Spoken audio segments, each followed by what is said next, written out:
Why don't we start just discussing the little test for a little bit? Seems like there was one Piazza post about it, and then the floodgates opened up, and there's like 5 more questions within a very short period of time. Let me just repeat what was said on Piazza. It's also mentioned in class before, but there's no hurt repeating it. The little test is going to be true, false, and multiple choice questions only. It's going to be, to prepare for it, you should be looking at the quizzes that you've taken over the semester. So it's going to be about the level of the quiz questions. Probably a little harder than those, but about the level of those. Not the level of a homework question or a midterm question. Okay, so we're trying to get you to recall, let's say, basic facts about the methods and theory you've learned across the semester without having to do calculations. That's what the little test is getting at. So the hope is that you don't have to even study for this. These things have been ingrained into your memory over taking the course, and so that by taking the quizzes over the course of the semester, you're already prepared for it. But it would not hurt to go back and look at the quiz questions. One thing you can do also, I think would be a good study guide, is go back and look at the first slide of every lecture to get a recap of the previous lecture. So if you look back at the slides from each lecture, usually the first slide is something like last time, what we did last time, and then it gives you the basic points. That would also be good things to look through. And I'm not going to ask you some very detailed thing that requires calculation, just more like the basics, the fundamentals of the methods and theory you've learned. You'll have the full 80 minutes to do it. It'll be on Monday. I don't think you'll need the full 80 minutes. It's not going to be long like the midterm was long. At least that's my intention, again. And you will be allowed 1 sheet of notes, front and back. I decided that there's no hurt in that. Questions about that?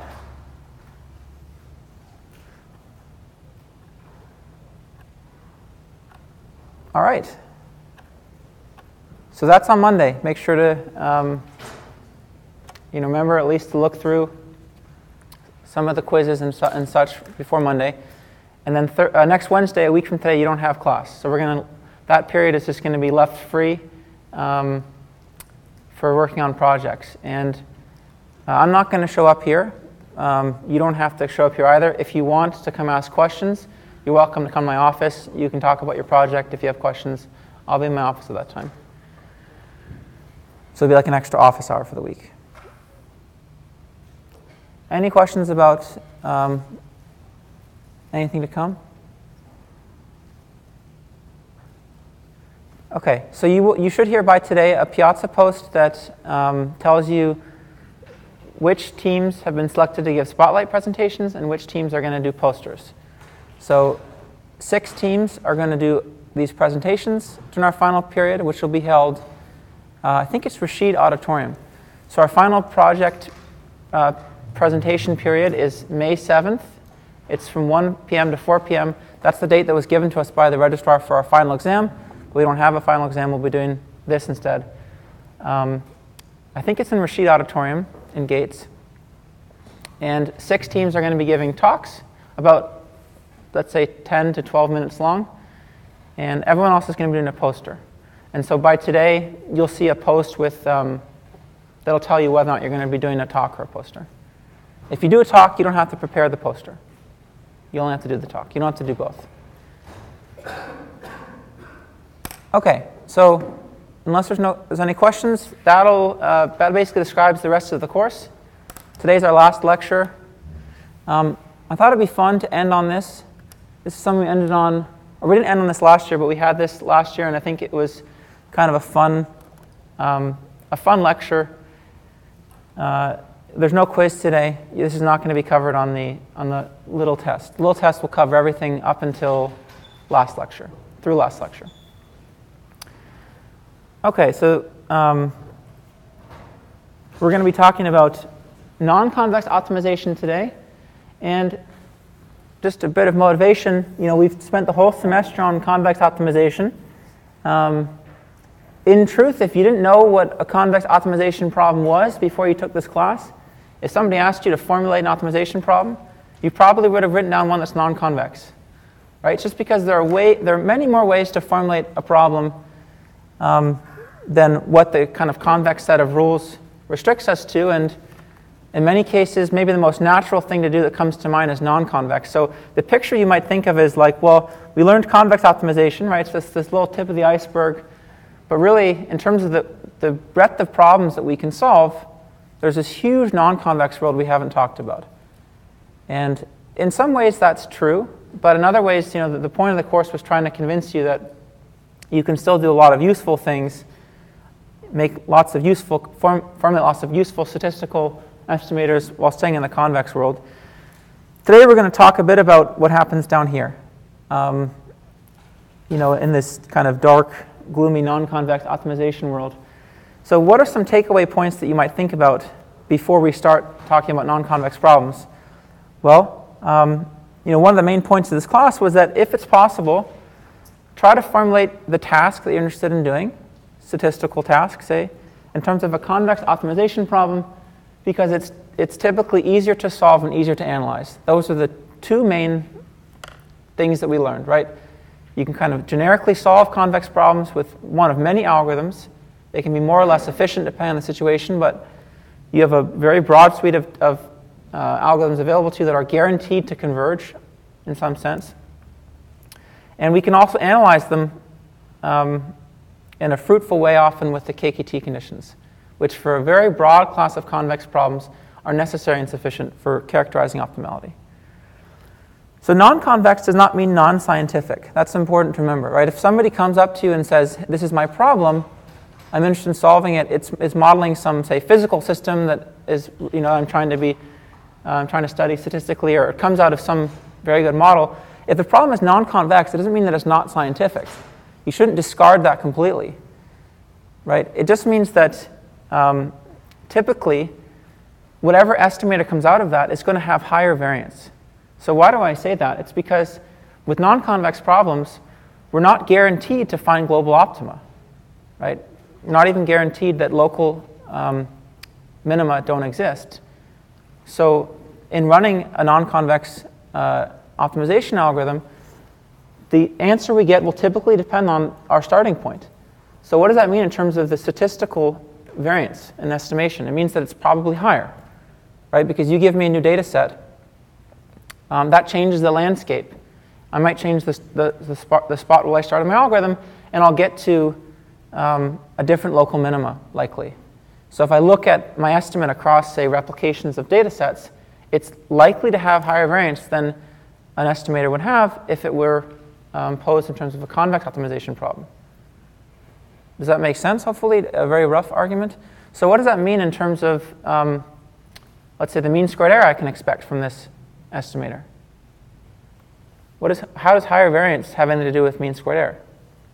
This is a kind of fundamental point that everyone in stat and ML should, have no problem shouting it out.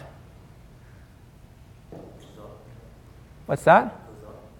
Yeah, so it's the bias variance trade-off we're talking about, right? So it's a very basic point statistically. If I have two estimators that have the same bias, one has higher variance, the one with higher variance is going to have a higher mean squared error. So this is one reason why you may be shy about solving a non-convex problem, even aside from the algorithmic complications. Right? Statistically, it probably is going to inflate the variance, and if you're not achieving a big gain in bias, it'll inflate the mean squared error. Okay, but in some cases, which we're going to cover today, non-convex problems can be solved exactly. So you're not going to have this issue of local minima because there are a suite of non-convex problems, and there's more slides that we can go through today. So there's a lot of problems that I've listed, and I'm sure there's some that I haven't listed that are relevant as well that I've just forgotten to put in there. That we can actually solve to global optimality. Yeah, did you have a question? Can you explain why non-convex is high variance? I'm sorry? Can you explain why non-convex means high variance? Yeah, sure. It was just a very heuristic argument, but the argument was as follows. Let's suppose I give you two settings, one in which you have a surface that's very non-convex, and one in which you have a surface that's convex. Now, if I perturb the input data, you can imagine that both of those surfaces should change in some smooth way. let's suppose that the surface we're trying to optimize, the function we're trying to optimize, is actually continuous in the inputs. So they both move in some kind of smooth way. But the non-convex one, let's suppose that I have this non-convex surface that looks like this. Right, if I perturb this in some smooth way, it could mean all of a sudden that, let's suppose that this local minimum was actually lower than this one. Right, I do something smooth here. This is maybe supposed to not go down, but some smooth perturbation to this. And now, depending on where I start on this new surface, I could either end up here or here. Right? Maybe before, even if I initialized the algorithm the same, I used some kind of descent algorithm. On the first surface, I'd end up here. And on the second surface, I'd end up here. Right. It would help if these were drawn in colors, but something like that. Okay, so it's heuristically kind of easy to believe that even if my function I'm trying to optimize is smooth as a function of the input data, then I can get very different answers depending on what realization I'm looking at, if the surface is non-convex. Right, so these might have very different statistical properties, these 2 points. Whereas if the surface is convex, then this can't really happen. Right? Some smooth perturbation of the surface is going to mean that the minimum moves in some smooth way as well.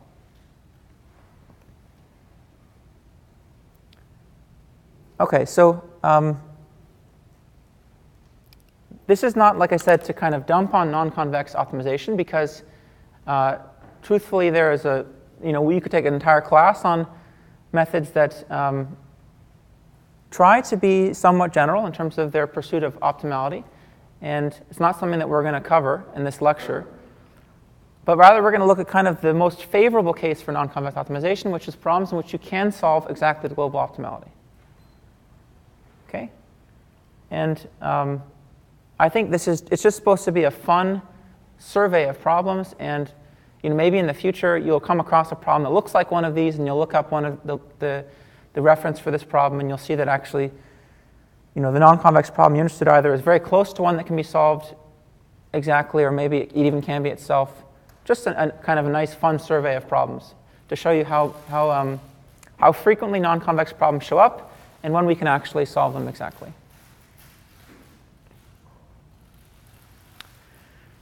So first, let's just talk about what does it mean for a problem to be non-convex.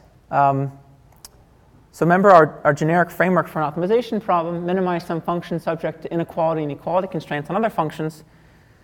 If we say this problem is convex, then it means that the inequality constraints in the function we're minimizing are convex, and that these equality constraints are affine. Remember, that was our definition, of course. A non-convex problem is one that's this form where not all these conditions are met. That's all it means. But that's not a very good definition of a non-convex problem, because it includes really trivial cases. So let's suppose I wrote down a convex problem that looked like this, right? The same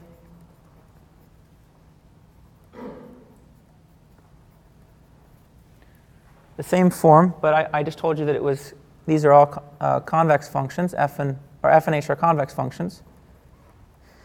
And now I just did something like this, where I added some very let's say some very complicated non-convex function of y, and I added the constraint that g of y should be 0. So I haven't changed the problem, right? It's not any different problem, obviously. It's just a trivial introduction of a variable y. But per our definition, this is not a convex function anymore of x and y, right? I said, let's suppose this is some very ugly non-convex function. And actually, this is not a linear equality constraint. So this is a non-convex problem. It's trivially reducible to a convex one, but it's still non-convex per the definition. So kind of implicit in what we talk about today, and what we really talk about in general, when we talk about non-convex optimization, is that we talk about problems that aren't kind of trivially reducible to convex ones. Right? Because per the strict definition, it's not really very useful to talk about non-convex problems.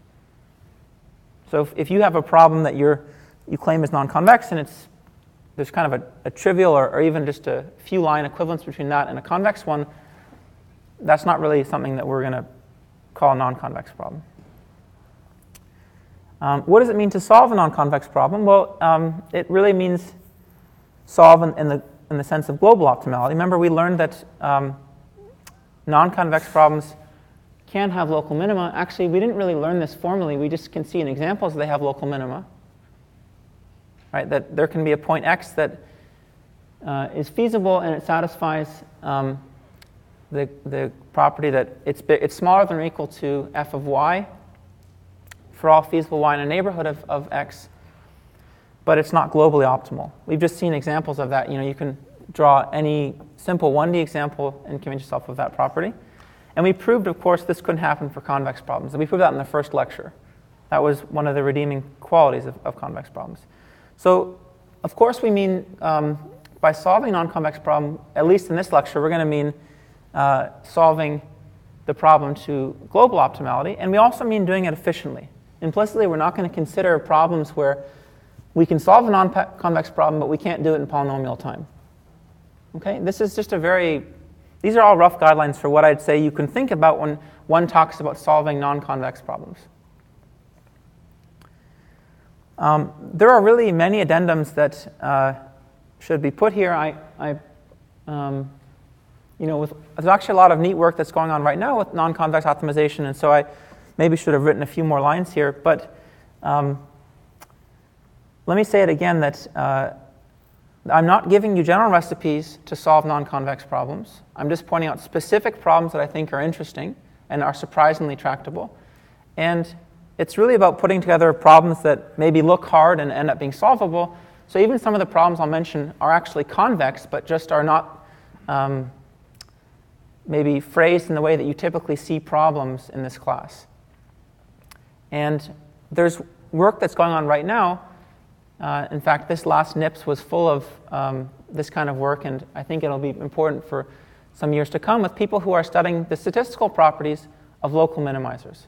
So I told you that, if you're solving a problem to local optimality, then you can think of it heuristically as meaning higher variance. I think that's a fair point. But out of the ML and stats communities, there's a bunch of new work that studies the statistical properties of actually these local minima, not only the global optimizer, and says that under some situations, if you initialize the algorithm properly, you can believe that the local minimizer has itself some kind of favorable statistical property, say in terms of its test error or something. Okay, so there's a lot of neat work on that that I haven't mentioned and I'm not going to go through. That's just kind of coming out in the last few years. Okay, so absolutely no way we're going to go through all this. I basically picked seven different broad areas, and I think I wrote down something like 2 problems per area. And we may just end up going through 1 per area or just skipping some completely. So if there's something of interest or running out of time, then let me know, and we can skip something in particular and cover the thing that's interesting. So here's the first kind of category that I would put forward, which is classic or core non-convex problems. So these are problems that come out of the optimization literature that are non-convex and are somewhat classic in the sense that there's a lot of work that studied them. So one of the first ones is a linear fractional program. That's a problem of the form minimize some linear function divided by another linear function, subject to linear inequality and equality constraints. So it looks like an LP, except for the criterion is a ratio of linear functions rather than a single linear function, called a linear fractional program. And there's actually a constraint that the denominator has to be positive in the linear fractional program. So certainly we have to make it non-zero, and actually in the linear fractional problem, we restrict it to having a consistent sign as well. Right? So it actually could be positive or negative. It doesn't matter, obviously. This is not a convex problem because a ratio of linear functions is not convex.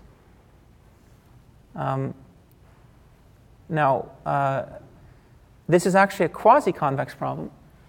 Did we learn quasi-convexity? I think we talked about quasi-convexity in the first lecture. So who remembers what a quasi-convex function is? No? We didn't spend much time on it. Right. quasi-convex function has the property that all of its sublevel sets are convex. So does a convex function, right? So every quasi-convex function is convex, but not the other way around. I said that backwards. Every convex function is quasi-convex, not the other way around. Because it's not enough for having convex sublevel sets is not enough to imply that the function is convex. So here's an easy example of a quasi-convex function that's not convex. Think of the function that gives you the square root of, say, the absolute value of x. Okay, there's a function whose sublevel sets so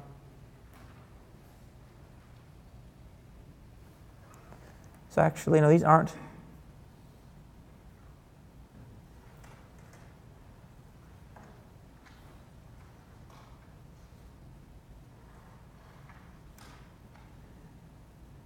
No, these are, yeah, this has sublevel sets that are all convex, right? The sublevel sets look like all these sets here. Of course, these are all convex sets. The function itself is not convex. Okay? So quasi-convex programming is something that we didn't cover in this class, but that you can look at and say in Boyd and Vandenberg as an example of where they cover it. So these are problems that are not strictly in the convex optimization domain, but they can be dealt with in some sense. This is a nice example of a quasi-convex problem. In fact, this is not really, it's not really fair to categorize this as a quasi-convex problem because it's equivalent to a convex one. So anytime you see a linear fractional program, it turns out you can actually rewrite it as a linear program. Now, the reduction from this to this is not trivial, which is why I'm including it in this list. This requires a little bit of work. It's not that long, but it's not trivial. And if you're interested, you can see, I think it's, do I list it here? Chapter 4 of Boyd and Vandenberg. And there's actually an even more broad class of problems that you might think of as linear fractional programs that you can reduce to something that looks like a linear program in the sense that it has a linear criterion. The more broad class is if, suppose we had an infinite number of inequality constraints, linear inequality constraints, then we can actually reduce that to an LP with an infinite number of linear inequality constraints as well. And so there's some information in that chapter about the reduction. And linear fractional programs are kind of interesting because they show up in a bunch of different places. One of the places that they show up is in statistical estimation problems. So we talked a bit about these.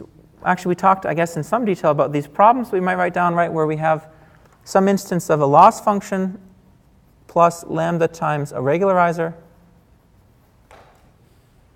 Might want to minimize a problem like this. And we didn't talk about the algorithms. We skipped this lecture because it wasn't voted into the most popular advanced topics. But you can actually, in some cases, you can solve for the solution x as a function of lambda, which we call the solution path. And okay, well, because we skipped that lecture, I'll just tell you here are basically the times that you can do that. If L is quadratic based on the L1 norm based on the L infinity norm, or R is quadratic based on the L1 based on the L1 norm based on the L infinity norm, so in any of those combinations of loss and regularizers, the solution path can be computed exactly. Okay, and there's more exceptions to that, but that's just kind of the general class you can think of. And these solution paths, they all have the feature that there are knots in the solution path, which means values of lambda at which the solution changes in some sense. So the solution path algorithms proceed by finding these knots and then doing something in between those knots that it knows the functional form of the solution as a function of lambda in between those knots. Those knots actually, in many cases, say in the lasso path, which is the case where this is quadratic and that's the L1 norm, they can be seen as the optimal value of linear fractional programs. So actually, somehow, nobody designed the lasso to make this the case, but it turns out that each knot in the lasso path you can see as the optimal value of a problem like this. It achieves the optimum of some linear fractional problem. So they're interesting in that sense. They have their role in statistical estimation. Geometric programming is another example of a kind of classic non-convex problem that people study in optimization that is reducible to a convex one. Again, it's not necessarily a trivial reduction, which is why it's on this list. Did we talk about this early in the class? I think it was on the slides, but that lecture was one that Nicole gave. So I don't know. Yes or no? No? Okay. Well, let's just go through it somewhat quickly now. Geometric programs are interesting. They're phrased entirely in terms of monomials and polynomials, which I'm bound to mess up their pronunciation. I feel like I just never remember this word monomial, how many n's it has in it. But there's a whole kind of field of optimization that people care about these polynomial type optimization problems. And a monomial, let's just think of as a function that takes positive valued arguments. So it goes from Rn++ to R. And it's of the following form. It's equal to some constant gamma times a product of its components raised to some power. Each of these powers can be real valued. They don't need to be positive. They don't need to be integral. So they're just real valued fractional, possibly fractional powers. A polynomial is a sum of monomials. So it's what happens if we take, say, p of these guys and sum them together. So these coefficients, the leading coefficient and the powers, are allowed to change across the monomials. So a geometric program is one of the kind of standard form that we know, except for f and gi. Instead of restricting them to be convex, right, in a kind of classic convex problem, we restrict them to be polynomials, so a sum of monomials. And hj, each hj is restricted to be a monomial. That's what we call a geometric program. And the right-hand sides of the constraints changes from 0 to 1. So the restriction is that our sum of monomials, or our polynomials g, have to be less than or equal to 1, and each of our monomials has to be equal to 1. That's our feasible set. So that's a non-convex problem, but it's equivalent to a convex one, right, via a fairly simple transformation. And this is what we'll go through quickly, since we didn't do it at the start of the class. If you just substitute yi for log xi everywhere, and you think of this function as a function of y instead of as a function of x, then another way of writing that right is substituting xi for e to the yi. So each of these terms in this monomial becomes e to the appropriate component of y. And the entire thing looks like e to the a transpose y plus b. Right? I got b from moving this into the exponent, and I got a just from collecting the powers across all the different components. So I can think of a monomial in terms of a reparameterization as e to the a transpose y plus b. Similarly, a polynomial can be written as a sum of these guys. That's it, right? All I'm going to do is change the a's and the b's and sum them up. So with this variable substitution, I can think of the geometric program as the following. There should be a y here. I don't know why I forgot that. So now it's a problem over y, where we're minimizing the log sum of exponentials, subject to, so what I've done is I've taken logs as well. I've not only substituted in y for x, I've also taken logs, subject to the constraint that we'll take log of both sides in this constraint. You get log of the sum of exponentials is less than or equal to 0. And lastly, take logs on both sides of this constraint. Remember, this was a monomial, right? I get 0, and here I get log of e to the a transpose y plus b, so I just get a bunch of linear constraints. So this, we know, is a convex problem, because we know that the log sum of exponentials is a convex function, right, composed with a linear function. It's still convex. So geometric program is reducible to this convex problem.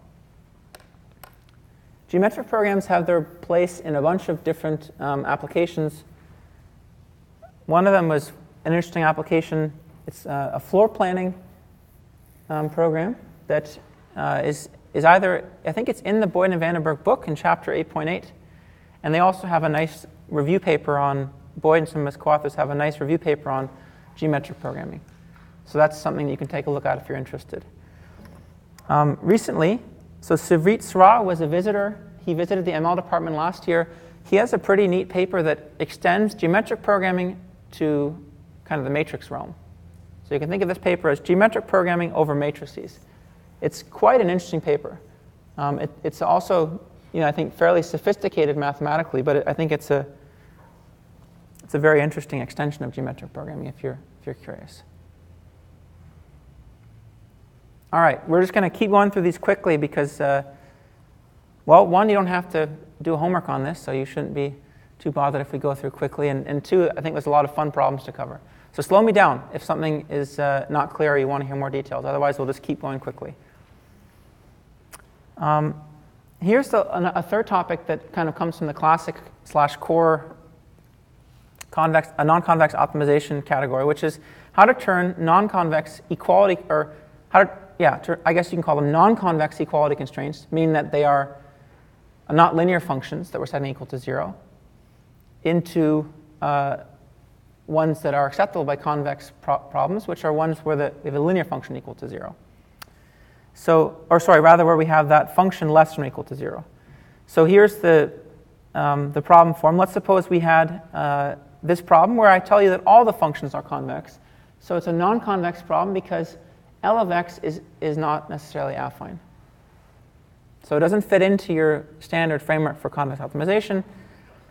A convex relaxation would, of course, just relax this equality constraint into an inequality constraint, right? Turn this into Lx less than or equal to 0.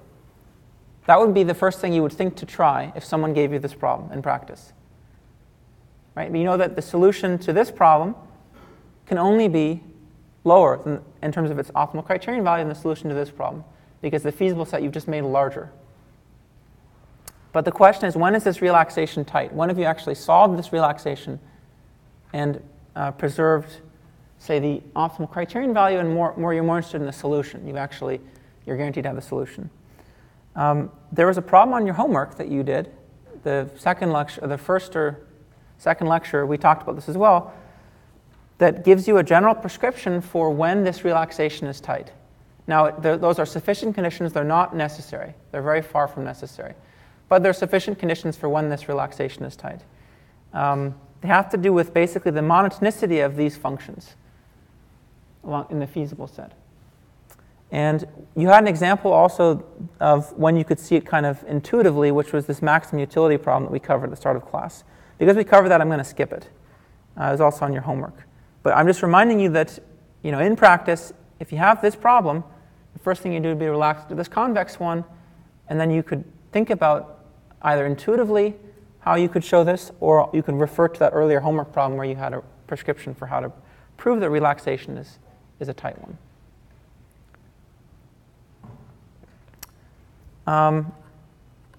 The fourth example, I think it's the last one, if I'm not mistaken. Yeah, the fourth example in the classic and core problems list was problems that involve two quadratic functions. So it's a problem where I have minimized one quadratic subject to another quadratic inequality constraint. What makes this non-convex is that I don't actually guarantee, I don't enforce that these quadratic forms are convex ones, in the sense that the matrices A0 and A1 need not be PSD, right, or even positive semi-definite. They could have negative eigenvalues. So that makes this a non-convex problem, right, which is, again, generically outside of the problems that we know how to solve. But here's a very interesting application of duality. In this case, you can write down the dual problem. Here it is. It would be good exercise for you to derive the dual problem of this and show that it's equal to this. And as we know, which is always the case, this dual problem is always convex, right? Regardless of A0 and A1, this is always a convex problem. That's one property we know about duality. So we've put ourselves in a good situation. However, I still have to tell you whether or not these two problems are equivalent in the sense of strong duality. If they weren't, then this, dual derivation wouldn't be that useful. It turns out that for this problem involving two quadratics, strong duality always holds. So it's a very interesting and also very powerful application of duality. You can take this non-convex problem involving two quadratics. You can derive its dual in closed form. That problem's convex, and strong duality holds. So you can go ahead and solve the dual. This is found in Appendix B of the Boyd and Vandenberg textbook. There's also some nice subsequent work on problems that involve, I think that in this paper, they actually look beyond the two quadratic function case. Okay, so take a look at this paper as well.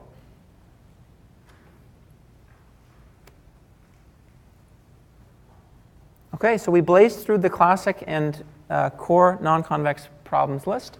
And now we're going to go through all the other topics, and I'll probably just pick out one of each of these to talk about. So here's the next category, which is called, I'm going to call eigenproblems. So these are a class of problems in which they're non-convex, but you can get global optima from looking at eigendecompositions of kind of key quantities. PCA is probably the most, I'd say it's the most central problem to this category. It's one that you guys all know, and you've seen many times in other classes. But if we look at the PCA problem, in its kind of generic description, it's not a convex problem. So if I give you a matrix Y, it's n by p, and I ask you to approximate it by another matrix X, and I tell you that I want X to have rank, let's say, equal to k for some integer k, where k is fixed, and I want to choose X so that the Frobenius norm between Y and X is as small as possible, meaning that, right, the sum of squared distances between Yij and Xij is as small as possible, summed up over all elements, then you know, right, you should know from other classes that the answer to this is do an eigendecomposition of Y and take the leading k factors. I take an eigendecomposition of Y. I look at the that part that I say is UDV transpose. I chop off, say, the bottom rank, whatever the rank is, called the rank R minus k singular values in D. I set those equal to 0, and then I basically just remultiply. Another way of writing that is I take just the first left top k singular vectors. I multiply them by the first k singular values and multiply by the top right k singular vectors. Okay, so all I'm doing is I'm chopping off the bottom, all but the top k singular values. That reconstruction, which I get from the eigendecomposition of X, it actually is the solution to this problem. Something that you either would have seen in another class or would have remembered from the properties of PCA that you would have seen somewhere. So this is not a convex problem, right? What makes this non-convex is the constraint set. Of course, this is a convex criterion. This constraint set is non-convex. Right? That should be very easy for you to see. In one of a few ways. First of all, the rank function is kind of analogous to the L0 norm. So rank is to matrices in some sense as the L0 norm is to vectors. It's because we're counting the number of non-zero singular values, right? So we're really counting the number of non-zero something. For vectors, it's just their entries, and for matrices, it's their singular values. So what's another easy way to see that the rank function is non-convex? Let's suppose I give you two matrices, right? This one and this one. They both have rank 1. Take a convex combination of them. Say take half of this times half of this. That matrix has rank 2, right? If I take a convex combination, it just gives me this with weight a half. So clearly, convex combinations of rank 1 matrices don't lie in the rank 1 matrix set. So how do we know that the solution to this problem is actually the PCA decomposition? That's not something that is trivial to show. It's not a very lengthy proof, but I think its name is often forgotten. It's just kind of this fact that we internalize when we learn PCA for the first time. But it's called the Eckert-Young theorem. And it was actually proved a long time ago, in 1936. There's some suspicion that it was known even earlier than that as well. So people knew about this for a long time. I think this was after principal components analysis was basically proposed as a data analysis tool in statistics. But there's some arguments, which you can take a look at this paper, which gives you the history of the SVD, a nice review paper, that claims that this result was known even before Eckert and Young published it in 1936. Here's a very interesting way to look at that best rank K projection problem. And it's through what we're going to call the Fantau. I think you might have seen this in an earlier lecture, but I wanted to go through it again because I think it's just such a neat reparameterization of the problem. So we can think about this, best rank K matrix X in a different way. We can think about it as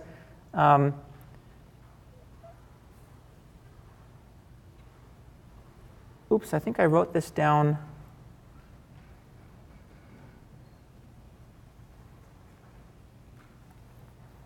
Sorry. This is an equivalent characterization. So in this case, I'm looking at a matrix that's n by p.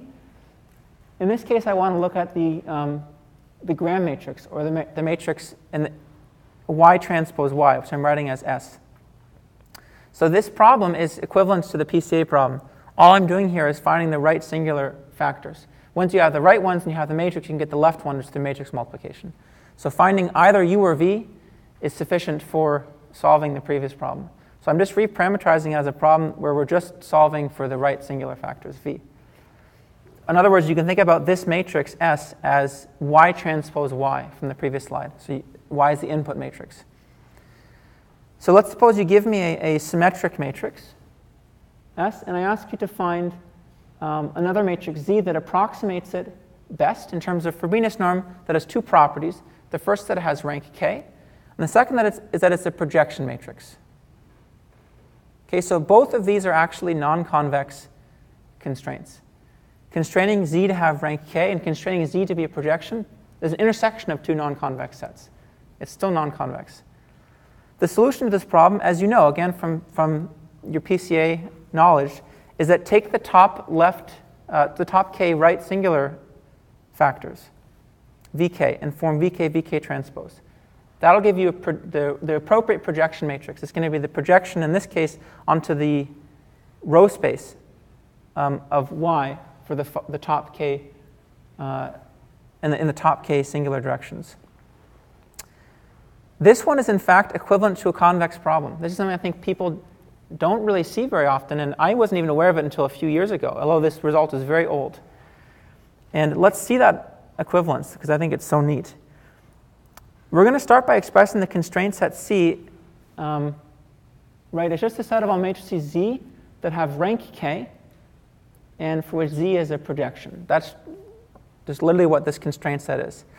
And we can rewrite that in a way that's maybe more useful to work with, which is that, Z is we force it to be symmetric since it's a projection matrix. So Z is equal to Z transpose. That's one part of the constraint. A projection matrix, which is something you might remember, the two characterizing properties that it's symmetric and all of its eigenvalues are either equal to 0 or 1. That completely characterizes a projection matrix, those two properties. So I've just written them down here. Symmetric and lambda I, which is the ith eigenvalue of Z, is just either equal to 0 or 1 for each I going from 1 to P. And now that I have these two written down, and I enforce its rank to be equal to K, I can actually write that as just the trace of Z is equal to K. Okay? So let's look at this constraint set. What is the offending constraint here? So is this a non-convex constraint? Trace Z equals K? It's not, right? This is a linear, trace is a linear function of Z. So this is just a linear constraint on Z. It's just adding up the diagonal elements. How about this one? Is that non-convex? Is Z equals Z transpose a convex constraint?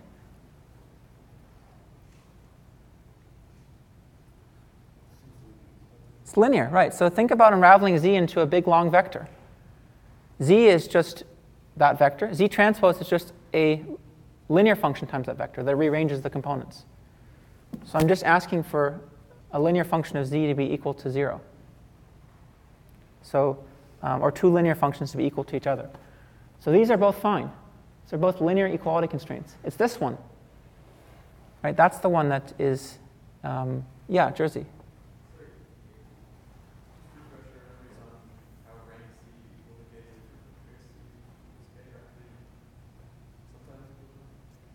Right, so for a projection matrix, its rank is equal to the its trace. So the rank is equal to the sum of the eigenvalues. Right, so for a projection matrix, the rank is equal to the number of non-zero eigenvalues. For a projection matrix, its rank is always equal to, its eigenvalues are always equal to 0 or 1. So their sum is going to give you the rank.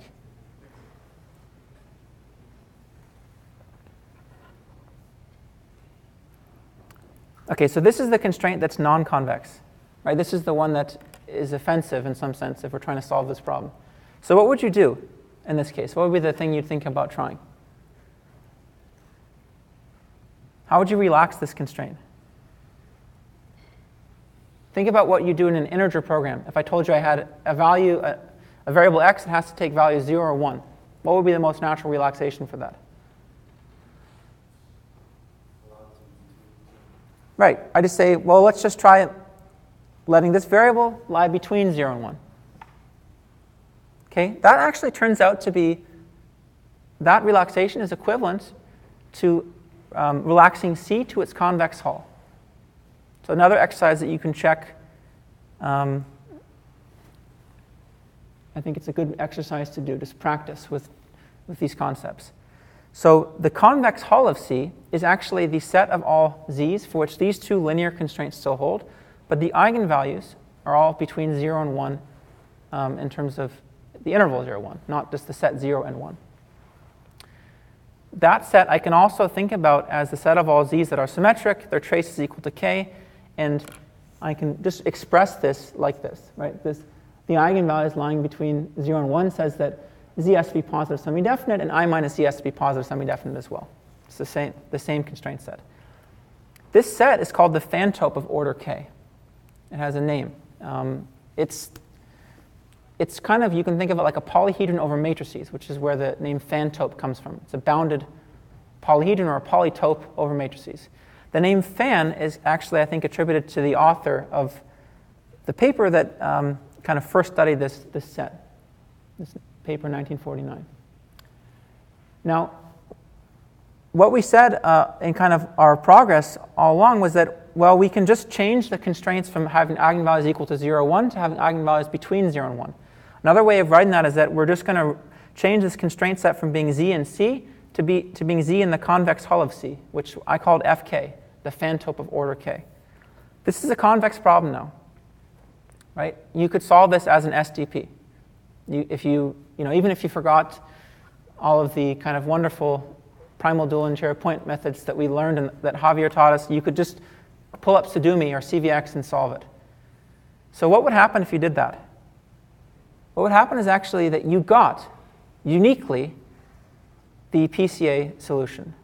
So that the solution to this problem, first of all, it's unique. Second of all, it is equal to the solution to this problem. So it's unique under very general conditions on S, as long as S isn't degenerate in some way. So this is an example where the convex relaxation is actually tight. So there's no reason to form it and to call Sudumi. You can just take the eigendecomposition of S. So this is a result that was, it's found in this paper by, I think Fan was a mathematician, and he was interested in the Fantau for mathematical reasons. And a proof of this relaxation being tight you can find in this paper by Overton and Wormersley. I think this paper is, the proofs are kind of maybe more clear and more relevant to our discussion than the original paper by Fan. I think it's a very interesting, like I said, fact that a lot of people don't know. I didn't know about it until a couple of years ago when one of my colleagues in statistics, Vince Vu, he's a junior faculty member in stats, he found this, and he was very excited about it. And he used it as a kind of framework for introducing a new sparse PCA estimator. Right? So what makes sparse PCA so hard is that the PCA problem in and of itself is not convex when posed. So if I told you that I only want to estimate the PCA directions, or the left and right singular factors, but I also want them to be sparse, which is a natural idea considering what we do in regression, then it's hard to do that because the original problem wasn't convex. So adding an L1 norm is not really going to, adding a convex regularizer is not going to put you in a good situation because the problem itself wasn't convex. So people have been struggling with sparse PCA for a long time. Vince Vu, actually, I'm sorry, I said Vince was a junior faculty member here. He was a junior faculty member here a few years ago. He moved to Ohio State. Jing Lei, who's also a junior faculty member here, Vince and Jing did this work together. Jing is still here. They wrote this paper which basically used this as a framework for getting a sparse PCA estimate. So they added an L1 penalty in some sense here. And that's now a convex problem that they can solve. Once the L1 penalty is introduced, I do not think it's true that this problem is equivalent to the L1 penalized original problem. So the introduction of the L1 penalty messes up that equivalence.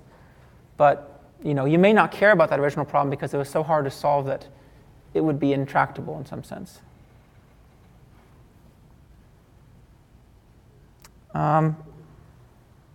MDS is another example of an eigenproblem that we can solve exactly that's non-convex. For the sake of time, I'm going to skip it.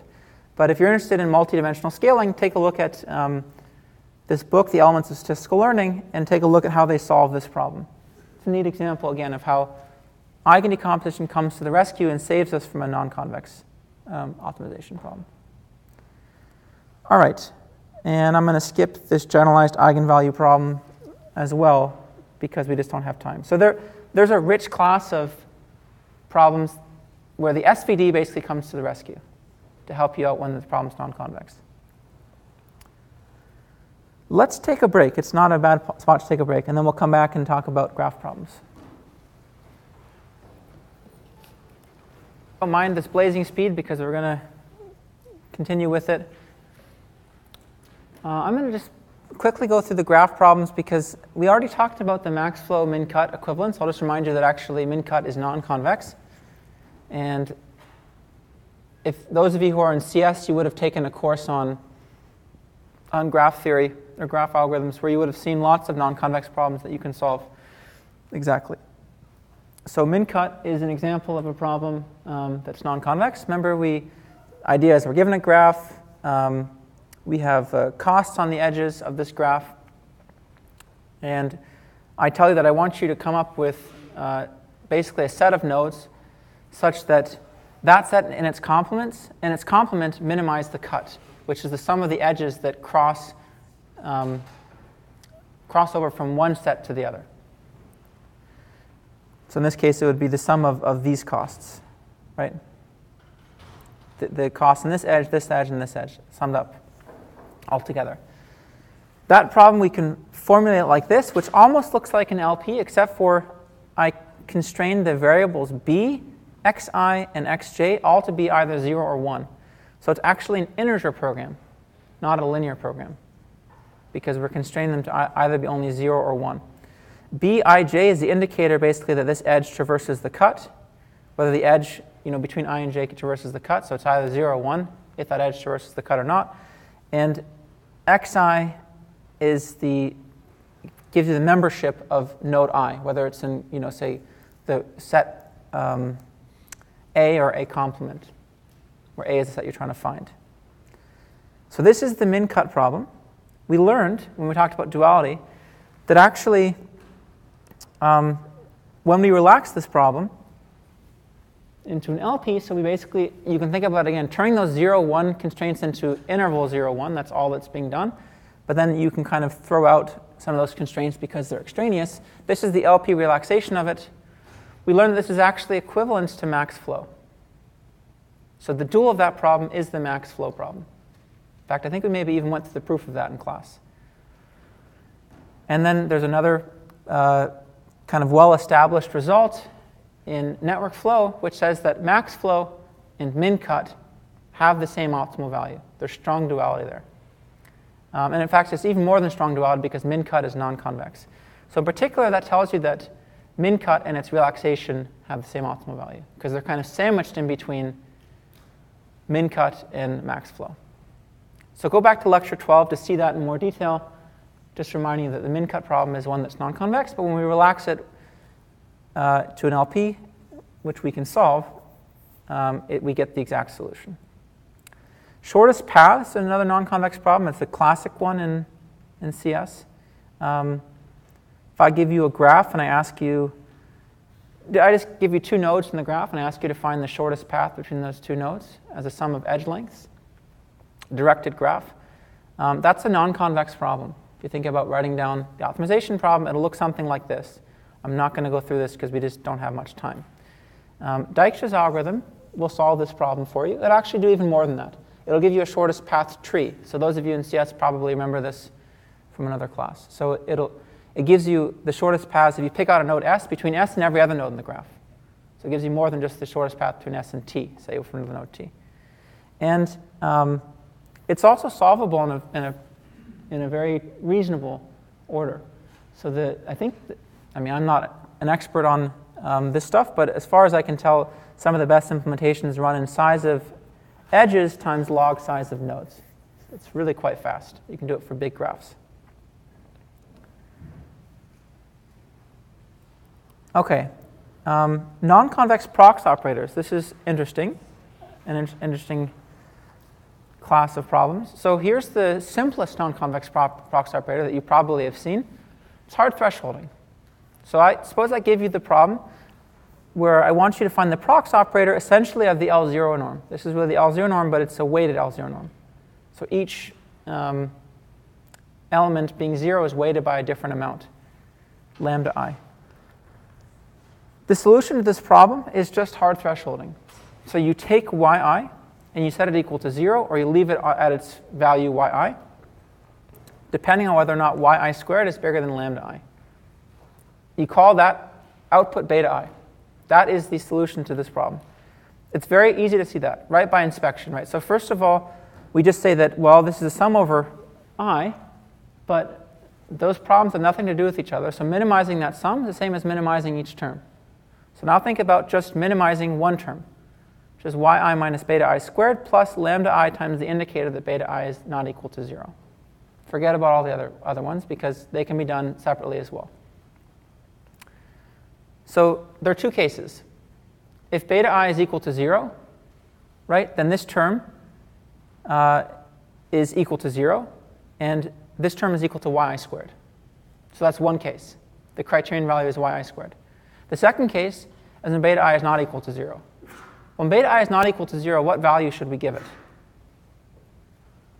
We should just give it yi, right? Because if beta I is not equal to 0, then this part doesn't change. The penalty is invariant. If I take yi over 2, or 2yi, whatever, you get the same penalty. It's lambda I. So I better make it equal to yi to make this term as small as possible. Otherwise, I'm not actually minimizing the criterion. So those are the two cases. Beta I equals 0 or beta I equals yi. Now just compare the criterion values and take whichever one is smaller. That's what this rule is doing. In one case, you get yi squared. In another case, you get lambda I. Right, so there's a very simple argument that gave us that. This hard thresholding problem, like I said, you can think about it as the prox operator of the L0 norm. And it is exactly that if all these lambda i's are equal to lambda. What happens if I put an X matrix in here? So I ask you to do L0 penalized regression. Well, we know that's not possible. That's why we solved the lasso problem, for example. In fact, this problem, which is like the best subset selection problem, it's known to be NP hard. So if you knew how to solve that problem, then you'd be a very popular guy. Let's put it that way. Guy or girl, you'd be very popular, I meant to say. Another non-convex prox operator, this one I think, hard thresholding I'm sure you've all seen. This one I don't know that you would have seen, is an L0 segmentation problem. So it's like what we talked about the fused lasso, but with the L1 norm replacing the L0 norm. And I'll just call it L0 segmentation. So I give you a sequence yi, ordered, say, across the index 1 through n, and I want you to find the sequence beta I that minimizes the sum of least squared errors plus lambda times the indicator that beta I is not equal to beta I plus 1. So I give you a penalty every time you make a jump. So that's why I'm calling a segmentation problem, because the solution to this for lambda large enough is going to just be a piecewise constant sequence, because I'm going to be trying to set many of these terms equal to 0 at the solution. Okay, so the fused lasso, just to give you, to refresh your memory, fused lasso, it's going to replace that indicator, which we might think of as indicator that beta I minus beta I plus 1 is not equal to 0, with the most natural thing, which is just the absolute value of their difference.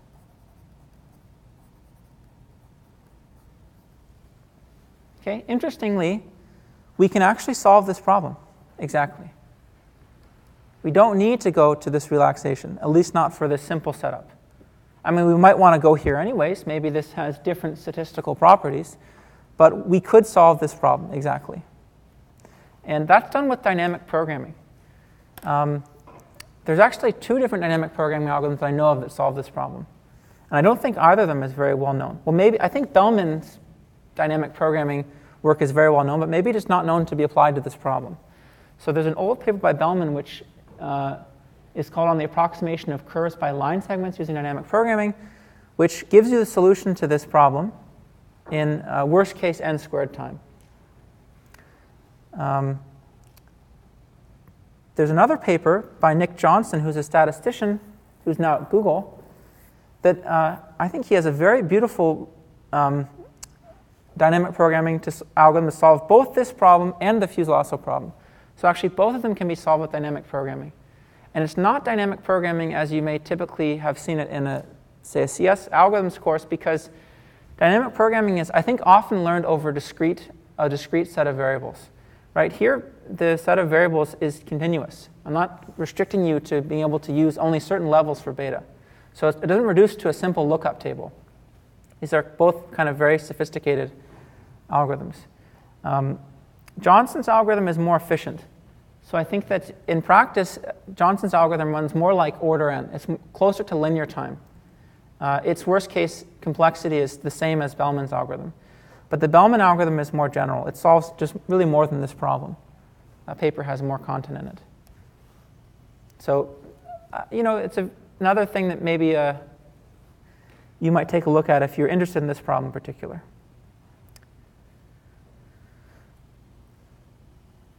Last year when I taught this class, we had a visitor in ML who was, he's an expert on optimization. His name is Miguel Carrera Perpignan. And he gave me this example to put in this lecture. It's an example of a non-convex prox operator that he developed with one of his co-authors, where the prox has to do with projecting onto a set of tree leaves. I think it's a pretty interesting problem. So I give you some u, this is some target, and I give you a tree, g. So g takes inputs in Rn and it spits out, say it funnels you down the tree and it gives you, each leaf it gives you a value 0 or 1. So at the leaves it tells you the value 0 or 1. And I want you to find some estimate z that approximates u as well as possible in the least square sense. Once I add a penalty, which is that I do not want the tree output of z to be different from y. So I give you u and y, and I ask you to find a z that's close to u, whose label under g is not unlike y. And if I make lambda large enough, then you better make the label of z equal to y under the tree g. So this comes out of a broader problem that Miguel and his co-author were looking at, which is this paper you can take a look at, Distributed Optimization of Deeply Nested Systems. Interestingly, this problem you can solve exactly, which is that's why I put it in this lecture, with a pretty clever routine. You can argue that the solution is like the hard thresholding problem. It's either going to be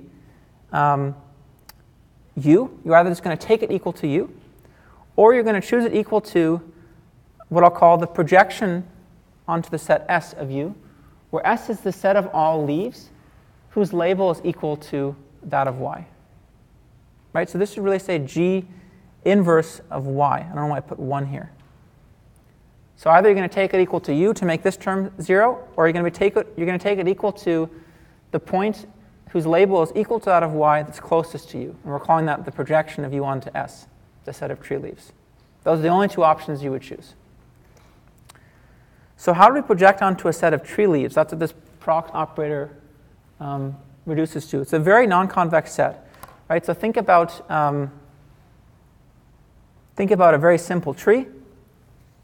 And I have an example of a tree here, and the leaves are R1, R2, R3, R4, and R5.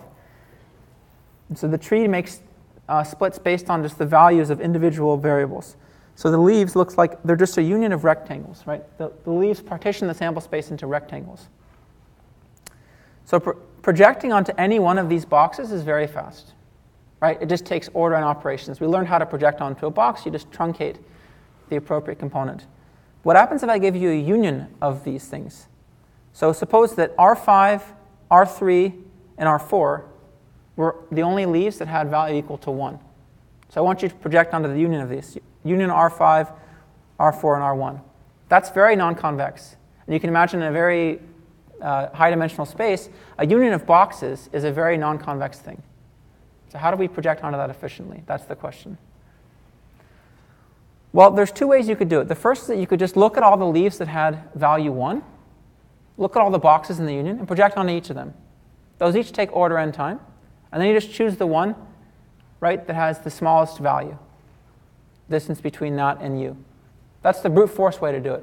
So there's actually nothing wrong with that. It's just that that could be very inefficient if the number of leaves is very high, right, in a very high-dimensional space. It could be very, very, very large. So here's a faster way of doing it that I think is pretty neat that Miguel and his co-author developed, which is that let's decorate each node in the tree. So every node in the tree, I'm going to decorate it with all the labels of its leaves. So for this one, I'm just going to write down all the labels of all the leaves. For this one, I'm going to write down the labels of R1 and R2. For this one, I'll write down the labels of R3, R4, and R5. And for this one, just R4 and R5. So every node has a list of the labels of its leaves. And every node also has a label of the bounding box for all of its leaves. Right? So R1 and R2, their bounding box is this whole box. So that's what we'll label this node with. This node, its leaves are R3, R4, R5. Its bounding box is this big box. So that's how we'll label it, etc. And now we're going to go down and we're going to perform depth first search on the tree.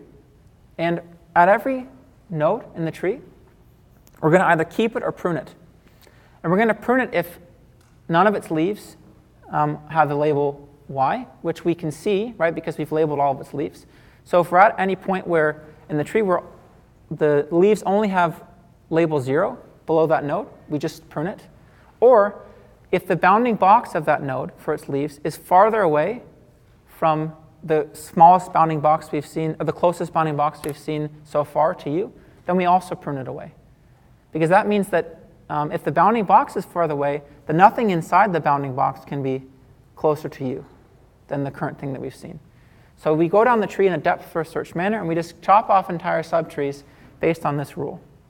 And this is actually, it makes a huge difference in terms of the complexity of that prox operation. That was a pretty clever non-convex prox application. All right, we only have time for maybe one more example. So I'm not sure what it's going to be. Discrete problems, I skipped. Infinite dimensional problems, these are convex problems that are infinite dimensional rather than finite dimensional that you can solve exactly. So that's why I put them in this lecture. So I'm going to skip that also. Let me end with a pretty timely topic, which is sparse undetermined linear systems. So let's consider this problem. I want you to find the sparsest solution to a linear system. I give you a linear system x beta equals y, and I ask you to find the vector beta that minimizes the L0 norm, so it has the least number of entries among all solutions to this system. Now, when would this problem be easy? It'd be easy if this linear system had just one solution, because then it's the sparsest by process of elimination. This problem is hard. In fact, it's NP hard when this system is generically underdetermined. So if you give me, say, matrix X, which is n by p, and p is very, very big compared to n. It's obviously non-convex because of the L0 norm, right? I have minimized some non-convex non-convex function subject to a linear equality constraint. Well, what would you do now that you've learned, optimization and you've seen examples of relaxations, say the lasso? You would just reduce this, you would relax this to an L1 norm. Right? So this is sometimes called the noiseless lasso or basis pursuit. Those are two names for it. There's a very deep connection between these two problems.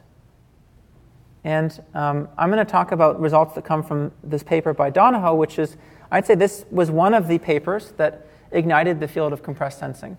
So this paper was one of the original papers that kind of got people interested in compressed sensing. It's not the only one. So there's lots of other results that are related that you can take a look at. And I gave, I think, a link to a review paper on the next slide. And here's the connection.